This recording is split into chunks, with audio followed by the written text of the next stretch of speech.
هذه القصة تحكي عن الصداقة.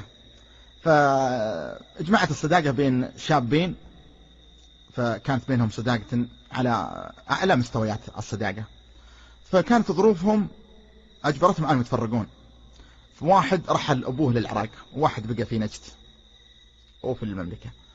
فاللي راح للعراق الله زين الأمور عندهم هناك، وكانت الأمور زينة ومشت أمورهم وصاروا عندهم مزرعة وصارت أمورهم جدا جميلة. واللي بقوا في نجد لا، أمورهم يدفتفون أمورهم حلال وما حلال، وإن جرب زانت وضعهم، وإن جاء الوقت شانت أمورهم. وكانت القوافل اللي تروح من نجد ومن المملكة للعراق هم اللي ينقلون الخبر، يقابلون اللي في العراق ويجيبون أخبار الرفيج اللي هنا، وينقلون الأخبار من اللي في نجد إلى اللي هناك، وهكذا. في هاك الوقت كانت القوافل تستمر، تأخذ لها 3 شهور تقريبا، شهر في الروحة، وشهر تكون في داخل العراق مثلا، وشهر في الرجعة. فكانت الرحلة تستغرق 3 شهور على الكمال. فاللي في العراق قرر أنه يتزوج، فأرسل مع أول قافلة رايحة النجد ورحت للمملكة أن بلغوا رفيقي وصديقي الغالي فلان يحضر زواجي، ترى بيتزوج في الشهر الفلاني. ويوم جاء الخبر عندني هنا جهز أموره ورتب أموره ولم حاله، وتوجه مع أول قافلة متوجهة للعراق. الفترة اللي مشى هذا فيها من نجد من هذا متوجه للعراق، اللي في العراق مات أبوه، فعود الرجل كنسل فكرة الزواج، فأجل الزواج لمدة سنة. فعند ما وصل رفيجه اللي جايه من نجد درى أنه متوفي وعزاه، ولكنه ما درى أنه أجل موعد الزواج. وقال اللي في العراق الولد قال ماني مجلن، قال بسوي لي مناسبة، بختصر بسوي لي مناسبة عشاء ذبيحة ولا ذبيحتين، وبسوي على أموح على رفيقي على أني عرست وكل شيء علشان يحضر هالمناسبة ويسافر، وبعدين ممدينه على الزواج. فقام سوى له عشاء على أنه زواج. فصار الرجل يسمر مع أهله بعد صلاة العشاء، ويروح على أنه يروح عند أهله ويجيها الصبح. ليلة من الليال صح المعذب وقت متأخر بالليل، ولا الرجال صاحي ويطق النار، يطق الجمر بالملقاط، يلقط الجمر بالملقاط، وليا الساعة متأخرة. وليا كانت هذه إشارة الواحد اللي يصير عنده قلق وقتها ويصير عنده عدم ارتياح للنوم، ولا يجيه النوم أو مشكلة أو هم أو شيء يجيه يشغل باله عن النوم، يبدأ يسامر الجمر إلى أن يصبح الصبح.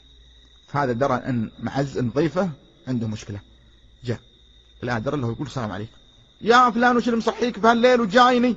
قال إلا أنت، وش اللي مسهرك؟ أنا صحيت وشفتك وأنت تطق الجمر بالملقاط، دريت أن عندكم مشكلة، بس أنا سألك بالله، أنا سألك بالله أن تعلمني، حنا ضايقينك بشيء، حنا حصل منا خطأ لك، حنا قصرنا بشيء، أسألك بالله تعلمني وش اللي مضايق. أنا والله أني ما أدخل عنك شيء، واللي أقدر أسويه نسويه، بس أسألك بالله أن تعلمني، إن كان جاي منا خطأ وحنا ما درينا نعتذر ونشوف وش اللي حنا سويناه لك، أو وش الخبر اللي جايك اللي ضايق. قال والله يا فلان أبي أعلمك، أنا اليوم المغربية شفت عند جيرانكم بنت، يا الله أنا بس شفتها وشفت الجمال، والله يا أخوك لعد هنأني لا ما أكل ولا ما أشرب ولا نوم ولا شيء، وتكفى أنك تحاول لي فيها بكونك رجال معروف يعرفونك، ولا أنا رجال جاي طرقي. هذه من هي البنت؟ هذه البنت اللي كان بيعرس عليها الولد المعذب. لكن الحين صار قدامها الأمر الواقع، ما عاد يقدر يقول شيء، الرجال مسوي نفسه انه معرس وانه داخل، وهذه بنت عند جيرانهم، ولا يدري الضيف ان هذه السالفة. قال ابشر والله إذا لك فيها نصيب إلا تجي.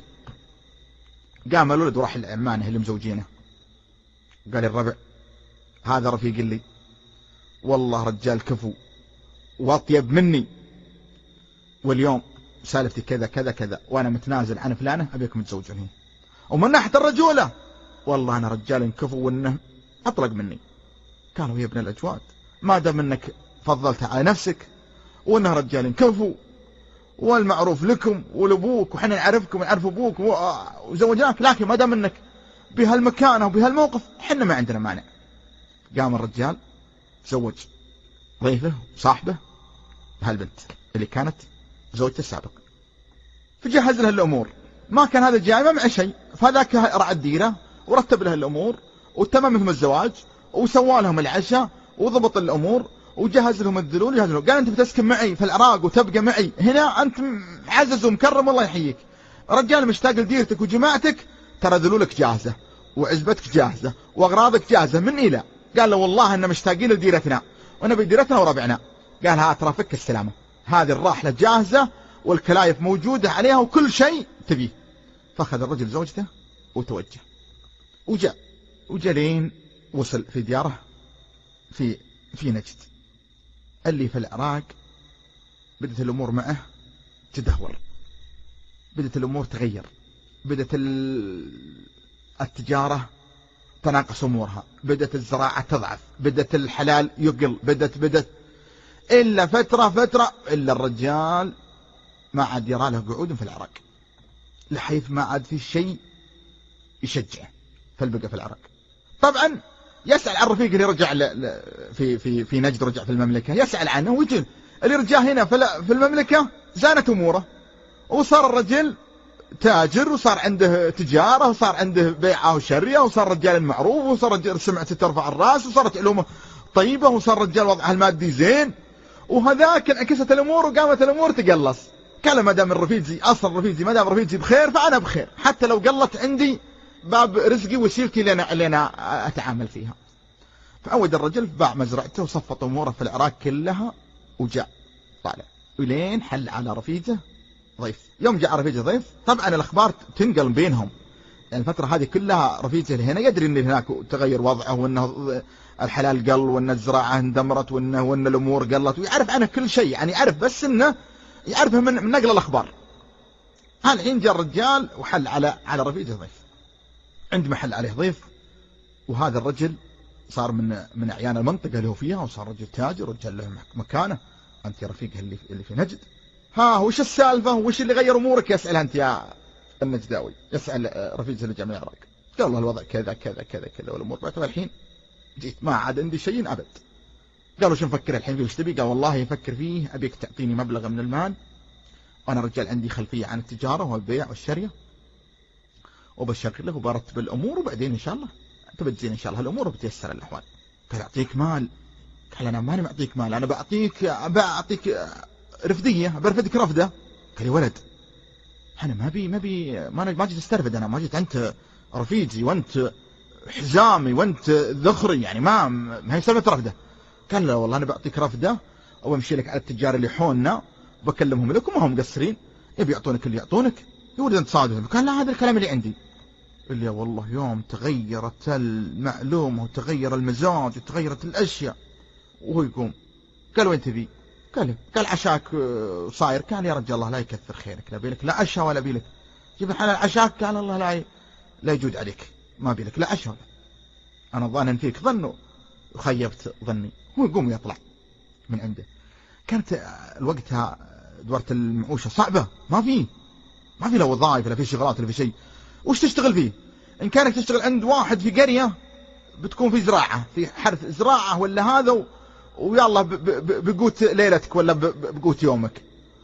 وإن كانك بتسرح عند البادية بتسرح لك عند إبل ولا عند غنم، وبرضه بقوت ولا بحوار في السنة، شغلة متعبة. قال يا ولد لو أروح لي عند بادي تنرعى عند بعرهم ولا لين أشوف لي حل وأشوف لي طريقة. راح يتلفلف يدور على شغل غير معروف ولا معروف ولا يعرف الناس ولا يعرف الديرة، فلفلف من هنا ولفلف من هنا، والوقت كان شتاء والليل مساه ولا مداه يحصل شيء، ويجي بهاك الخرابة ويمسي فيها. قال بس بجي فيها أتذرع عن البرد إلين أصبح، ولا أصبحت ما لي إلا أطلع أدور على البادية لأن يلقى من يسرحني في حلاله. فامسى فيها الخرابة. يوم جاء نص الليل ولا دخلت عليها الرجال الملثمين،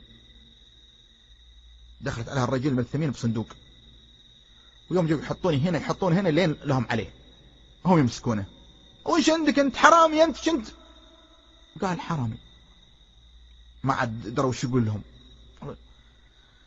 قالوا طيب ما رزقك الا الله، حنا طايحين في كنز وبيت وفيه عدة صناديق، جبنا صندوق وباقي صندوقين آخر ونبي نروح نجيبه، والصندوق هذا خله عندك ونبروح نجيب الصندوق الثاني.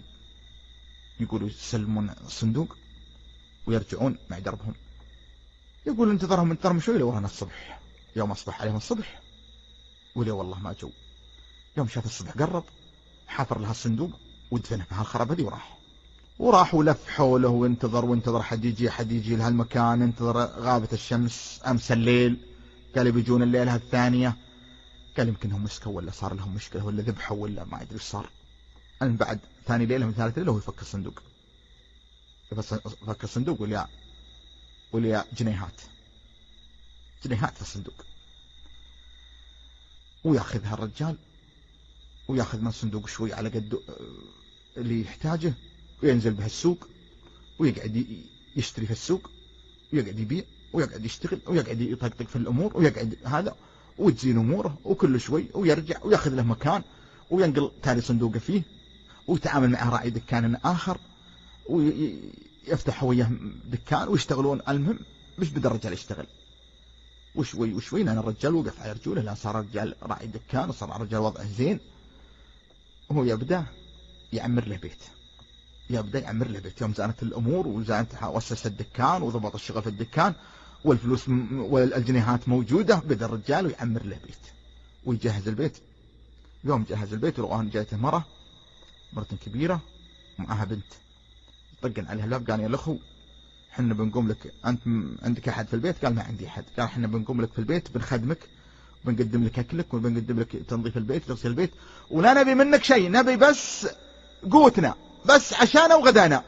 قال ادخل هذا البيت ما فيه لا حي ولا شيء وادخل ولتسن وخدمن في البيت واكلا والبيت اعتبر انه بيت. وبدأ يشتغل فيه ويجهز لنا فطوره ويجهز لنا غداه ويجهز لنا كوته. وبدأ الرجال يكمل شغلته. رفيجه من الأعيان المنطقة ولا جاء طريف في المجالس ولا ذكروها التجار ولا شيء يقولوا نعم الله نعم فلان 7 نعام. هو يقول هل ينعمون له ما جربوه مثل ما جربته. بدأ يخطط كيف أبين له الناس سوى هالرجل اللي الناس تظن فيه خير. تخطط فقال مالي إلا أسوي لي مناسبة كبيرة واجمع عليها الأعيان المنطقة كلهم وادعوا لها الناس كلهم ولا اجتمعوا العالم بعزمه لعله يجي. إن جاء وما جاء أنا بفضحه معلم باللي سواه فينا بعلم به. هو يقوم بترتيب المناسبة هو يجمع العالم هو يعزم هو يكبر العزيمة هو يرسل له دعوة وهو يجي على الدعوة يحضر رفيجه. ويوم منه اكتملت الجلسة وزانت الناس انبسطوا. قال الربع يقول المعزب أنا بسولف عليكم سالفة وابي أخذ رأيكم فيها. أنا جرالي قصة وبسولفها عليكم. قالوا تفضل. مشتاقين الناس بيسمعون السالفة بيسمعونها الموقف يسمعون مجتمعين مستانسين. قال أنا تعرفت لي على رجال صدقت أنا وياه وجمعت بيننا الصداقة وفرقتنا الأمور وصار كذا تنزلت له عن زوجتي وصار كذا واحتجته وجيت وقال لي كذا وش رأيكم فيه؟ قالوا الرجال اللي جالسين كلهم هذا الرجال اللي سوى معك هالسواه اللي سويت انت معه كذا وجازاك بكذا هذا لو نعرفه نصب له في مؤخرة الفنجال. كانت في عوايد قديما يقولوا فلان تصب له في مؤخرة الفنجال تقلب الفنجال وتصب احتقار لها الرجل. قال لو نعرفه لا صبنا له القهوة في مؤخرة الفنجال لأنه ما هو بكفو. الناس كلها من فعله كلن يقول هذا الرجل ما بخير الرجل هذا يعني كلن من جهته. قال تدرون من هو؟ قالوا لا ما ندري من هو. قال هو فلان هالرجال الجالس هذا هو هذا اللي ضحيت له وهذا اللي تنزلت له عن زوجتي وهذا اللي سويت له كل شيء لهالرجال وهذا اللي يوم احتجته يجيني يقول لي بهالطريقة يقول أعطيك رفديتك وامشي لك على التجار يرفدونك. الناس كلها تلافت من ذهلين العالم ما هم مصدقين الرجال هذا الطيب معقولة سوى في الرجل هذا هالطريقة. هم يلتفتون عليه يا فلان وش هاللي صاير. الناس من ذهله ما هي مصدقة ان هالرجال سيء لهالدرجة. واللي بدأ يتلفظ عليه واللي بدأ يقول لا والله ما يتسلم عليك. المهم الرجال قام له واقف اللي كان الناس كلها تهزيه قام له واقف وهو يقف. قال يا فلان أنا بسألك بالله أنا بسألك بالله من هم الاثنين الملثمين اللي دخلوا عليك الصندوق الجنيهات وانت في هاك المكان؟ وبسألك بالله من هن الحريم اللي يشتغلن عندك ويقدم لك خدمتك في البيت يوم انك عمرت لك بيت؟ ترها أمي وترها أختي وترها زوجتي لك على سنة الله ورسوله. يا الله، العالم انذهلوا، بدأ يخطو هذا خطوة هذا الخطوة، الكل منهم في الاتجاه الثاني إلين احتضنوا بعضهم، والكل منهم دموعه تنزل. قال أنا ما سويت لك هالسواه، لأني عرفت أنك ضيعت حلال أبوك يوم أن أبوك مات، وأنت تملك لك مادة وتملك لك مال وضيعتها، ويوم أنك جيتي لو أعطيتك مال لا ضيعت مثل ما ضيعت مال أبوك. وبك تعرف وتاخذ درس وعبرة ان اللي ورا ظهور الرجيل صعب، وبك تميز أنا كل حلالي لك، كل مملك لك، لكني أبيك تعلم، وبك تعرف شدة الحاجة، وبك تعرف الأمور عشان تقيس الأمور بمقاسها الحقيقي. ولا أنا اللي مرسل لك الصندوق، أنا واحد من الملثمين اللي دخلوا عليك الصندوق.